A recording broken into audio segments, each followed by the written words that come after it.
Hello everyone, ಇದು ಭಾನುವಾರ ಸಂಜೆ ವ್ಲಾಗು. ಮನೇಲಿ ಯಾಕೋ ಸಿಕ್ಕಾಪಟ್ಟೆ ಬೇಜಾರಾಗ್ತಿತ್ತು ಅಂತೇಳಿ, ಒಂಥರ ಬೋರ್ ಹೊಡಿತಾ ಇತ್ತು ಅಂತೇಳಿ ಮಕ್ಕಳನ್ನ ಕರ್ಕೊಂಡು ಸಿಟಿ ಸೆಂಟ್ರ್ ಮಾಲ್ಗೆ ಹೋಗಿದ್ವಿ. ಮಕ್ಕಳನ್ನೆಲ್ಲ ಆಟಾಡ್ಸ್ಕೊಂಬರೋಣ, ಹಾಗೆ ಔಟ್ಸೈಡ್ ಎಲ್ಲಾದರೂ ಡಿನ್ನರ್ ಮಾಡ್ಕೊಬರೋಣ ಅಂತ ಹೇಳಿ.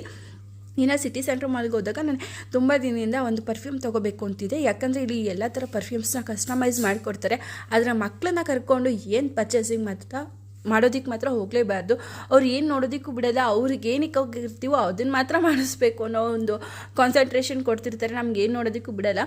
ಸರಿ, ನನ್ನ ಹಸ್ಬೆಂಡ್ ಹೇಗೋ ಕೊಡಿಸ್ತಿದ್ದೆ ಅಂತ ಅಂದಿದ್ರಲ್ಲ ಅಂತೇಳಿ ತೊಗೊಳಕ್ಕೆ ಹೋದರೆ ಇವ್ರು ಬಿಡಲೇ ಇಲ್ಲ. ಮತ್ತು ನೆಕ್ಸ್ಟ್ ಟೈಮ್ ಹೋದಾಗ ತೊಗೊಳ್ಳೋಣ ಅಂತ ಹೇಳಿ ಅವ್ರಿಗೆ ಆಟಾಡಿಸ್ಕೊಂಡು, ಹಾಗೆಯೇ ಅವ್ರಿಗೆ ಐಸ್ ಕ್ರೀಮ್ ಕೂಡ ತಿನ್ನಿಸ್ಕೊಂಡು ನೆಕ್ಸ್ಟು ಕ್ಲಿಫ್ ಎಂಬಾಸಿ ಬಂದ್ವಿ. ಇಲ್ಲಿ ನನಗೆ ಆಲ್ ಟೈಮ್ ಫೇವ್ರೆಟ್ ಫುಡ್ ಅಂತಲೇ ಅನ್ಬೋದು. ಡಿನ್ನರ್ ವೈಸ್ ಎಲ್ಲ ಥರ ಫುಡ್ಡು ತುಂಬಾ ಚೆನ್ನಾಗಿರುತ್ತೆ. ನೀವು ಯಾರಾದರೂ ಇನ್ನೂ ಟ್ರೈ ಮಾಡಿಲ್ಲ ಅಂದರೆ ಒಂದ್ಸತಿ ವಿಸಿಟ್ ಮಾಡಿ. ಕ್ಲಿಫ್ ಎಂಬಾಸಿ ತುಂಬಾ ಚೆನ್ನಾಗಿದೆ. ಆಂಬಿಯನ್ಸ್ ಆಗಿರ್ಬೋದು, ಫುಡ್ ಆಗಿರ್ಬೋದು. ಇನ್ನು ಫ್ಯಾಮಿಲಿ ಮೆಂಬರ್ಸ್ ಎಲ್ಲ ಅವರು ಕೂಡ ಬೇರೆ ಕಡೆ ಹೋಗಿದ್ರು, ಅವರು ನಮ್ಮ ಜೊತೆ ಜಾಯ್ನ್ ಆಗಿದ್ರು. ಆ್ಯಂಡ್ ಇದಾಗಿತ್ತು ಇವತ್ತಿನ ವ್ಲಾಗ್. Thank you.